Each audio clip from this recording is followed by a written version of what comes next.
I'm really excited about our next guest because I've been a fan of Richard Reeves ever since I saw him on Bill Maher.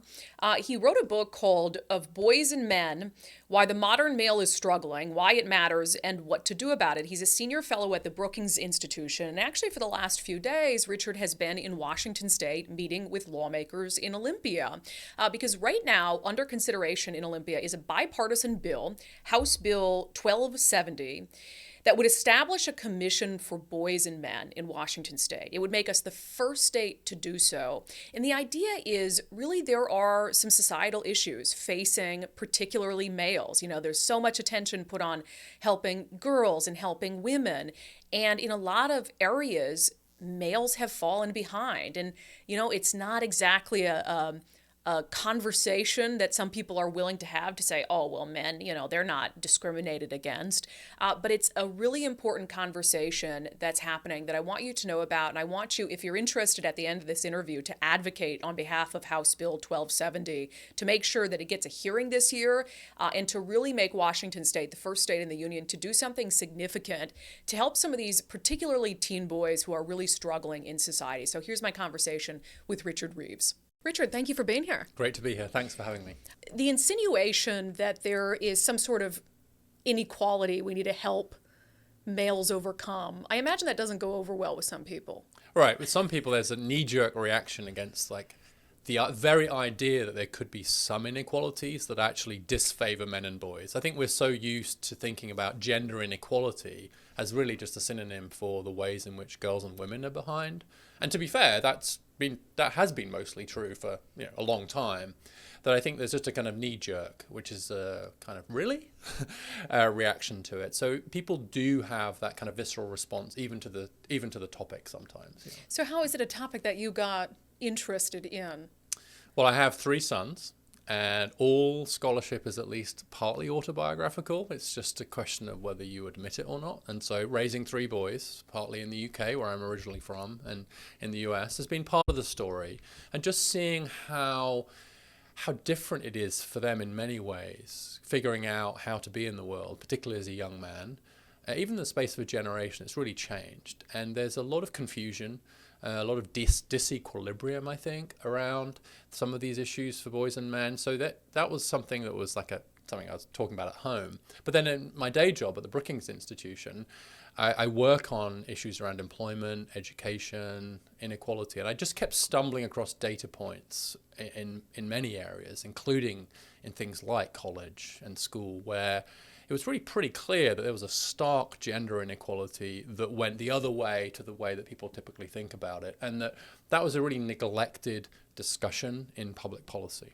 How old are your boys, can I ask? They're in their 20s now, so my eldest is 27 and my youngest is 21. When you started kind of having these conversations or this mindset that, hey, you know, there might be some inequalities here contrary to what we're being told, is that something that your boys recognized or felt, or that they were kind of completely blind to, that, yeah, maybe there are some societal things that are not working for me, when usually they're used to hearing it about girls? Yeah, they were aware of it, and they were aware of and as was I through their eyes, of a disjunction between the facts as they knew them to be. For example, the fact that the girls at their high school were just doing so much better than the boys on average. And yet there were lots of opportunities for girls. There were scholarships for girls, there were girls' clubs, there were meetings aimed at helping girls get into college, etc. And then they would look at the data and realize that girls were twice as likely to go to a good college as the boys were. And so they felt this disjunction between, they looked around them and they saw that on average the girls were just doing much better than the boys, but the rhetoric was still very much about how do we help girls do better in education. And so they felt that disjunction, and then we'd end up talking about that at home. They didn't feel very comfortable talking about that at school. And so it would come home, and then of course I had lots of data points to share with them, and we would look up the school results and find out they weren't wrong to think the girls were doing better than them.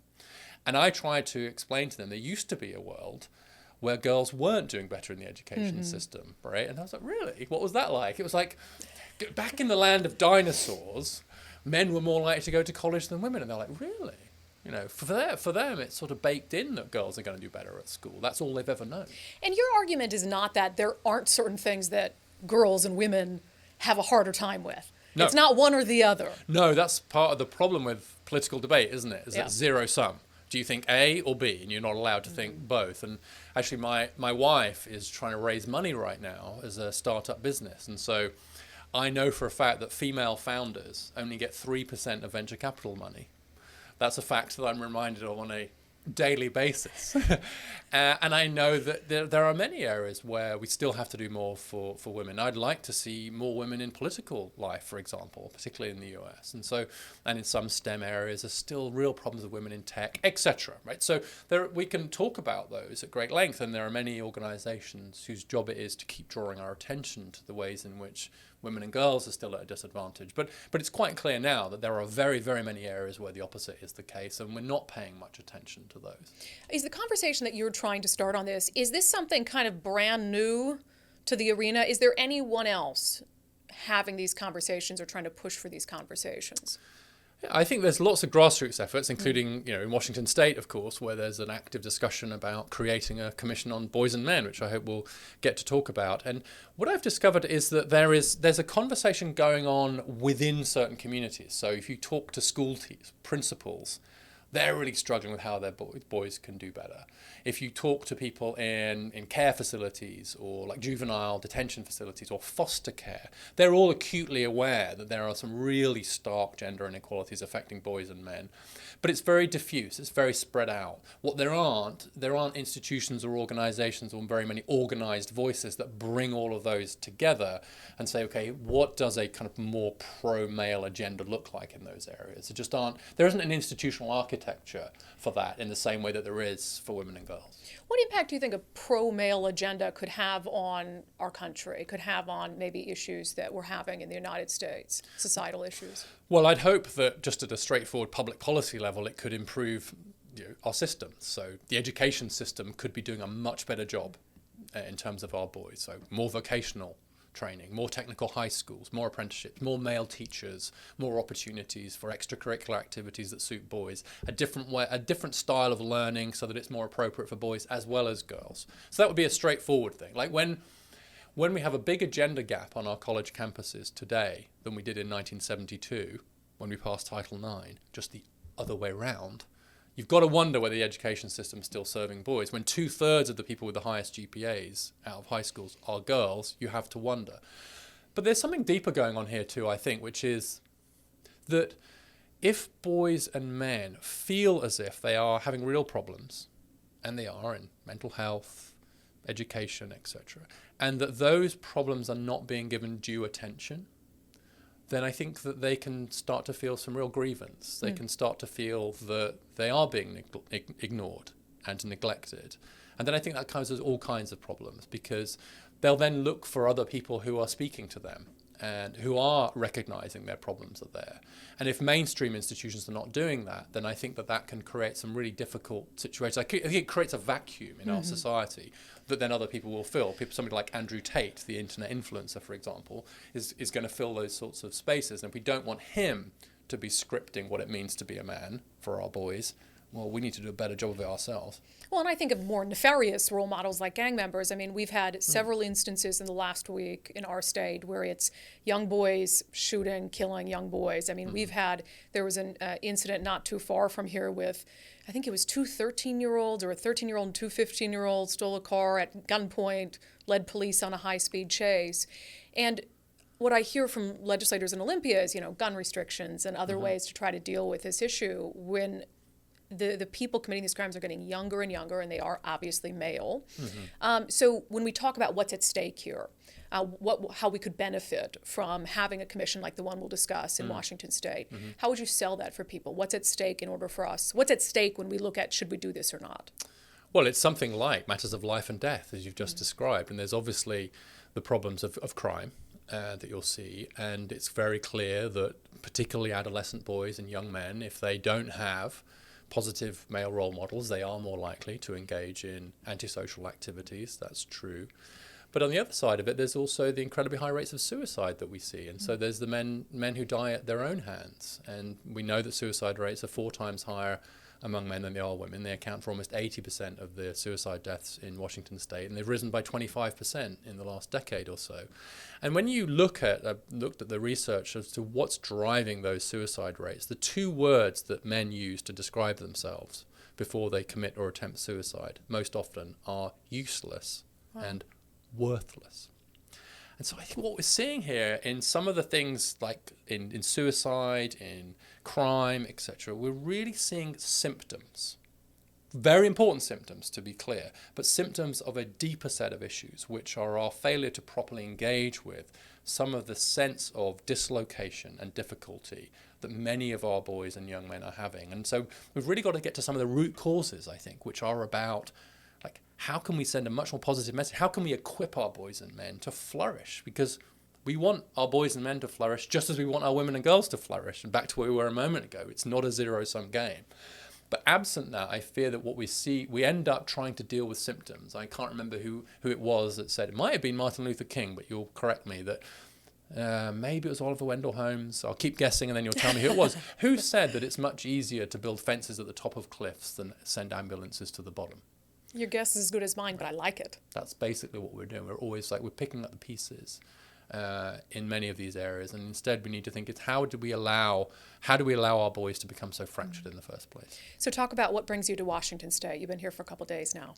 I have. So when I've been writing about these issues around boys and men, one of the things that I've really realized is the lack of an institutional focus. I've come to believe quite strongly that unless there are institutions whose job it is to be drawing attention to the trends facing boys and men, just as there are for women and girls, then it's going to get harder, and it's harder to get policymakers to pay attention to it. Like, I've been really surprised how surprised people are when I share the facts with them about what's happening to boys and men. And then I realize I've been looking at this stuff for years, but they don't know that because it's no one's job to draw their attention to the fact that we have these huge gaps in education and suicide and employment. It's no one's job to wake up every day and say, what does this mean for boys and men? Is that policy working for boys and men? How are boys and men doing? How did COVID affect boys and men? Right? Huge effects on boys and men. But whose job was it to draw our attention to? And the answer is kind of no one. Well, because there's always this, what impact did it have on people of color, on poor communities? Yes. I mean, what impact did something have on women? But I will admit, not even I ever think of, what impact did that have on boys and men? Yeah, but COVID's a great example of this, and I draw on it in the book, which is there were just so many reports on how was COVID affecting women and girls. And many of the concerns about actually women and girls and COVID turned out to be unfounded, thankfully. But nonetheless, there was just a stream of reports on it. And that was just institutions doing their job. That was commissions and offices and councils on women and girls waking up and saying, COVID's happened. What does that mean for our group being women and girls? Great. But there was no equivalent group doing stuff for men. So just as a kind of slight side note, I ended up writing quite a lot about the fact that COVID was killing men in much greater numbers than women. And it was really hard to get that published and get people to pay attention to it, even though it's true, because there wasn't a constituency for that story. What do you mean? They're just people were like, oh, it's just boys and men. What do you mean there wasn't a constituency for it? There wasn't a commission or an office or a council. There's no Office of Men's Health. There's no UN division on men's health. There's no centre on men and public policy. But there are all of the equivalents for women. There's no national coalition of boys and men in education, but there is a national coalition of women and girls in education. And so there are people whose job it is to be drawing attention to the ways in which trends are different for women and girls, or how an impact like COVID, what it's doing for women and girls. And so what really struck me was the fact that we needed more of these institutions. We needed commissions, etc. And then, lo and behold, Washington State is actively considering the creation of a commission on boys and men, which would be a complement to the existing one on women, which was created in 2018. And if that is established, it would be the first in the nation. It would be the first fully fledged commission on boys and men in the US. There's some international movement on this. Norway has just created a commission on boys and men, which is interesting. One of the most gender egalitarian countries in the world is waking up to the fact that boys and men are struggling.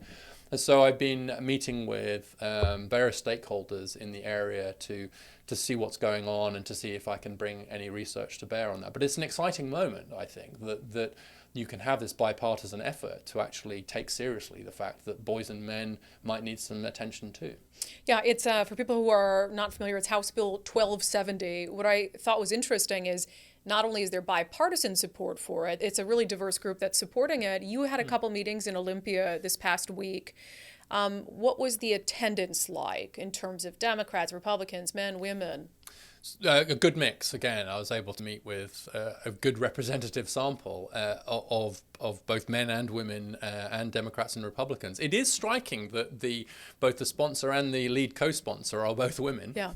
And so you have Representative Dye, who's a Republican, who's put the bill down, but Amy Wallen, Representative Wallen, who's the Democrat, who's come in as the lead co-sponsor. Women, also mums. And it's very interesting how much energy is coming from mothers who are worried about boys, worried about their sons, who are really feeling this at quite a visceral level. But I'm also pleased that there are, almost as many men as women who've also signed up to it too. So, and I think it's critical that this is not seen as a partisan issue. If this is somehow, like if one side is in favor of women and the other side is in favor of men, then we're in real trouble, right? The very last thing we want is a women's party and a men's party. That wouldn't surprise me, though, if we come into that. Well, there have been some slight trends in that direction. I'm a bit worried about the way that there's some gender sorting going on. But I think for this kind of commission to have the effect we would like it to have, then it has to have bipartisan support. If it's seen as just the tool of one party as opposed to the other, then obviously it won't be successful. But about that kind of initial reaction you sort of get to people when you want to focus on boys and men, because I think you mentioned earlier that there isn't like this infrastructure to help boys and men. Mm-hmm. There aren't these institutional things, which rose out of sexism, which there was sexism. I mean, we did deal with that in a very real way. And so that's why you had for decades this emphasis on, okay, let's put things in place to help women. Yes. Have we gone too far in that direction? I find the gone too far discussion quite difficult because first of all, there are still some issues facing women and girls. But it's also, I think, just because it really has to be borne in mind that this has happened very quickly. So if you look at a lot of the institutions that were created on behalf of women and girls, it was in the 70s and 80s, including in education and so on. And then within a couple of decades, in education at least, women had not only caught up with them, but blown right past them, which nobody expected. We're very sharp. Right? It was unbelievable. I mean, really, honestly, all we had to do was take the brakes off the women and girls for them to just blow right past. Yeah. And no one expected that. And so you create these institutions, you fund them, you create a constituency around them, and then almost the next day, they achieve their goals. What are they supposed to do? Just say, okay, all right, we're done, and shut it out. And so I'm quite cognizant of the fact that when you get changes of this rapidity, it is difficult for institutional architectures to catch up. And so I don't think it's helpful to start saying we don't need these institutions on behalf of women and girls. I think there are still many issues that they should continue to deal with. I think the problem is the asymmetry now. I think the problem is if we only have institutions that are drawing attention to the issues of women and girls, and there are no equivalent ones for boys and men, it does create an asymmetry when the trends have gone so strongly the other way in many areas. Is it fair to compare it to how this nation has dealt with race? We had, obviously, slavery, our original sin, and everything that resulted from slavery. And now, you had institutions put in place, efforts put in place to equal the playing field. But in Seattle, we have these DEI efforts, diversity, equity, inclusion, which, there's been lawsuits over them. This white City of Seattle employee who says he was told to resign because he was holding other people of color back from promotion. Stories like that. Is it fair to compare what the trajectory we've taken on gender issues with the trajectory we've taken on issues of race? I resist the parallel for various reasons. One is that we need to think about both of them together. And if you to use the term intersectionality properly, what that requires you to do is to recognize the fact that, for example, white women have overtaken black men in the labor market by an extraordinary degree. So for every dollar earned by a white woman, a black man earns 84 cents. Whereas in 1979, black men earned more than white women. And so what's peculiar about the US is the position of particular racial groups, and I would draw attention to black Americans. So I say in the book, I'm not a very big fan of the term people of color. Okay. Because that suggests that the main dividing line is between white people and everybody else. Correct. Yeah. And I think that's just empirically crazy when you look at the kind of different trends for different groups. Asian Americans with higher levels of wealth and education and so on than white Americans. So it gets pretty messy pretty quickly. But also because I think it misstates the fact that there are still really kind of extraordinary disadvantages faced by black Americans. At least that's what the data suggests. And in particular, this is where it gets more interesting from a gender point of view, black boys and men. And so black boys and men are pretty much at the bottom of almost every one of the tables you want to worry about in terms of education, whereas black women are doing much better on lots of measures. And so for example, there are now slightly more black women with a postgraduate degree, young black women, than young white men. Black women are very upwardly mobile when it comes to their individual income. Black girls graduate high school on time in higher numbers than white boys, etc. And so when you start thinking about race and gender together, you get a very different story. And in particular, what you see is that the gap between black boys and black girls in our schools is huge, much bigger than for any other race. And so what I think that means is that there are still some distinct things about race, but you have to layer gender onto that as well and ask, okay, so what's happening to our black boys and men in particular? So is it just a matter of having this be very specific? Because now my question is going to be, why not do a commission for black boys and men? If Right. they have, I'm assuming that they Yes. have different challenges they're facing than white boys and men. And so is it just a matter of within that institution treating them differently?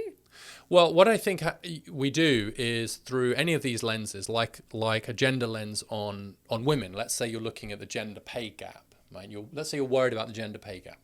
What you do is say, well, who is the one that's suffering most in the gender pay gap? And you might find out it's certain women in particular, and it's not professional women. And what you find out is more of a parenting pay gap, and so it's really around what happens when you have children, right? The gender pay gap is largely a parenting pay gap.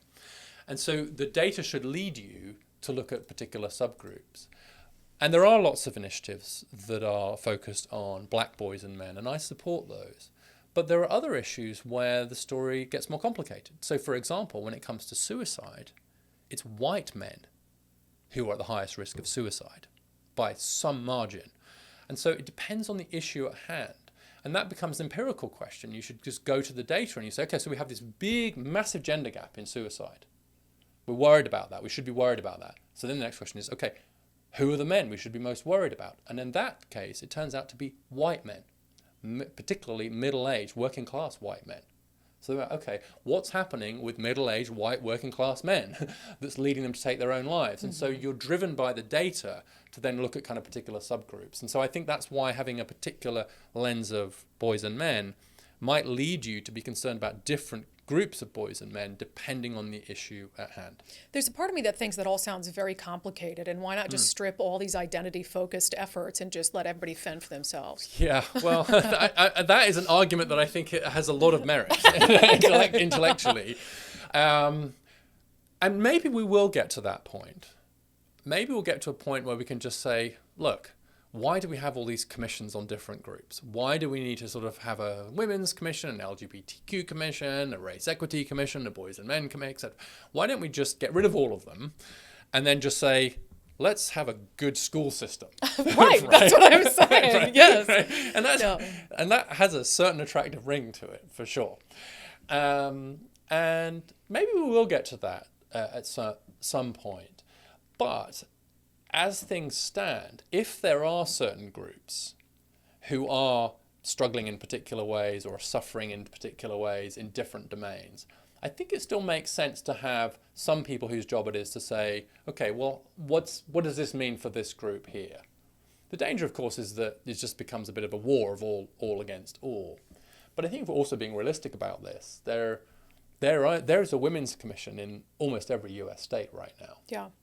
And I do not see any prospect of them going away, and nor do I think they should, given where we currently are in terms of the issues facing girls and women. So I think it's more of just balancing, and then they can work together and become more complementary. And maybe some of the inequalities we're worried about will diminish to such an extent that we don't need that specific focus. Or rather, what I'd really like is for the education system to just say, we want a good school system that works for everybody. Which means we look at who it's working for and who it isn't, and then address the people that it's not. That would include, say, black boys, or it might include rural white boys, or working class white boys in rural, whatever it is, right? Yeah. Without the need for these institutions nudging them and poking them.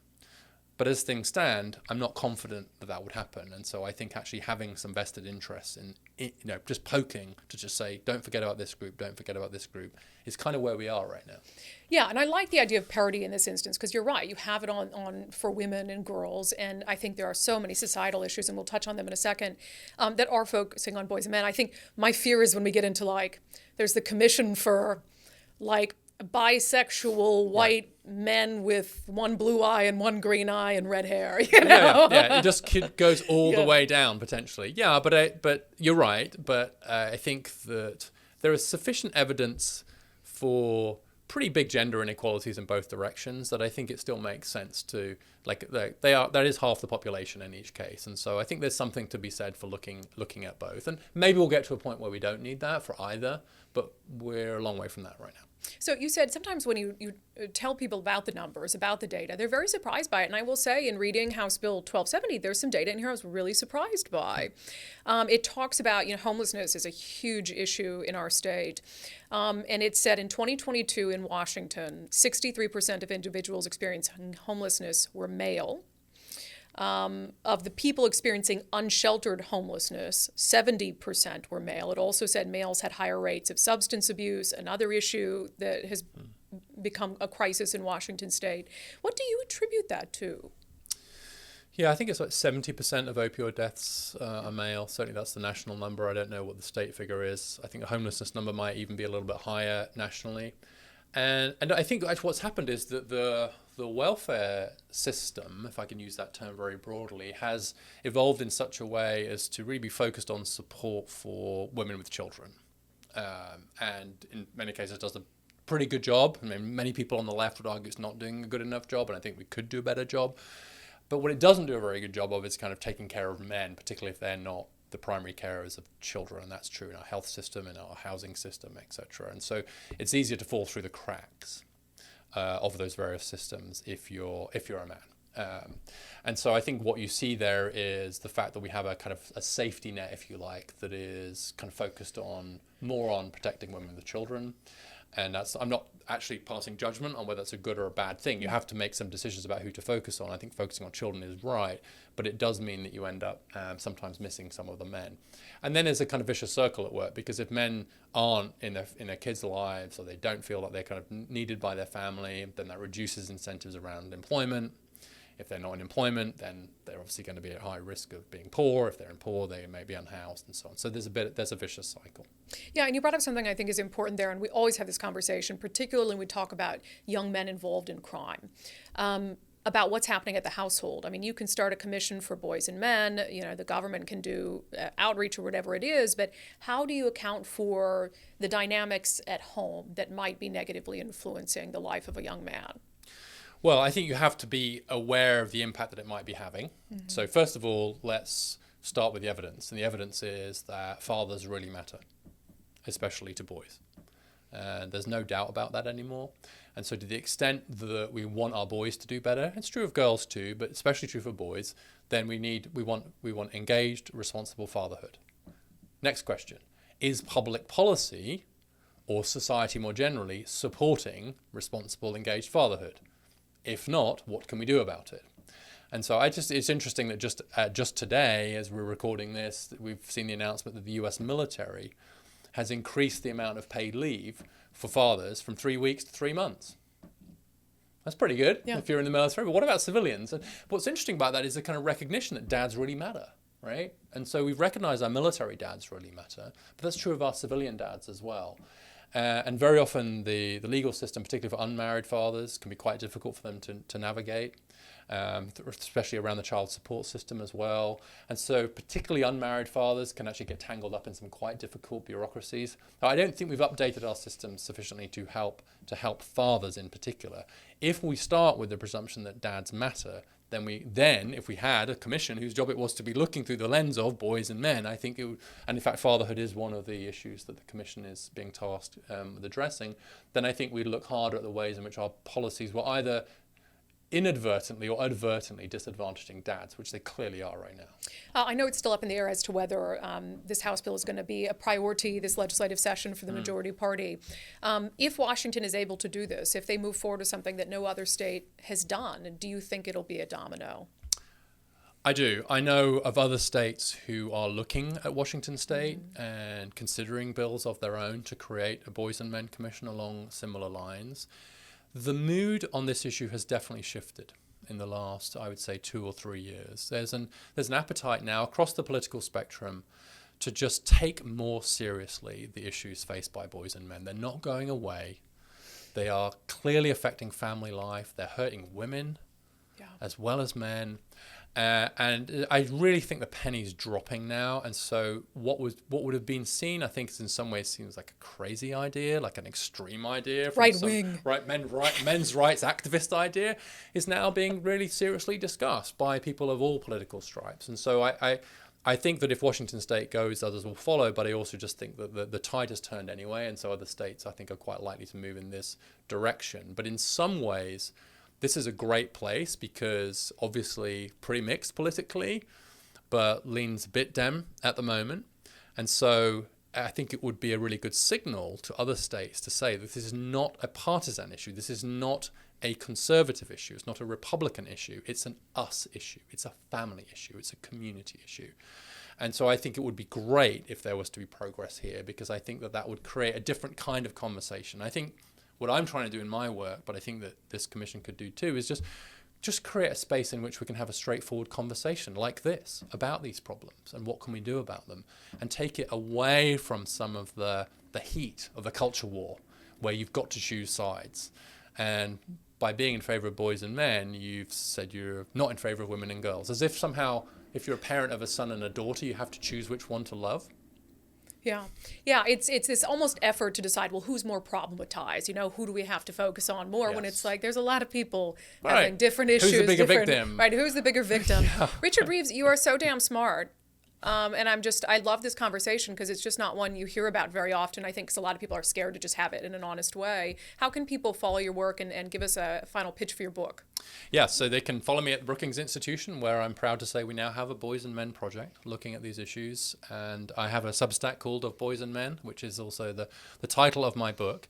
And I'd encourage people to check those out. Please get in touch with me. I'd love to learn what people are doing. I'm really inspired by the stories of the teachers and the community leaders and the coaches and the pastors who are just really taking this issue seriously. I'm incredibly moved when I hear from people that this is important to them, and people are so grateful that we're having this conversation that it tells me that there's really an appetite for this. And so please get in touch with me and support these efforts. And let's end with this. Your advice to parents of boys. Your boys, or your boy, is unique. There's only one of him. And he is precious. He's precious in my sight, in your sight. Make sure he knows that. Make sure that every time he has difficulty at school or is struggling with how to be in the world, that you have his back, that you've got him, that if he's struggling, it's not because there's something wrong with him, and that he is every bit as valuable in all his differences than his sister or his fellow classmates. And just know that all of us are equal, and that applies just as much to boys and men too. And that anybody that tells him he's the problem and that what he needs to do is just be less of himself, or that there's something wrong with masculinity or something wrong with boys and men, is not his friend, because that's not true. And anyone who tells him that is leading him down the wrong path. And if he knows that, and if he hears that from his mum and his sister and his dad and his coach, that we love you as you are, and that boys are great. And I have 3 boys and I'm a guy and it's great. And and you learn to be mature, and you learn how to be a good man in the world. But boys don't become men just automatically. That takes work. And most of all, it takes love. And sometimes I think we forget that our boys need our love and respect just as much as anybody else. So we appreciate Richard taking the time to join us. Fascinating conversation. Such an interesting guy. Such an interesting point of view. So again, this is House Bill 1270. It has bipartisan support. The hope is that it can move this legislative session. So take some time to email your elected representative in the House and the Senate for your district and tell them to take a look at House Bill 1270 and let them know why it's important to invest in boys and men.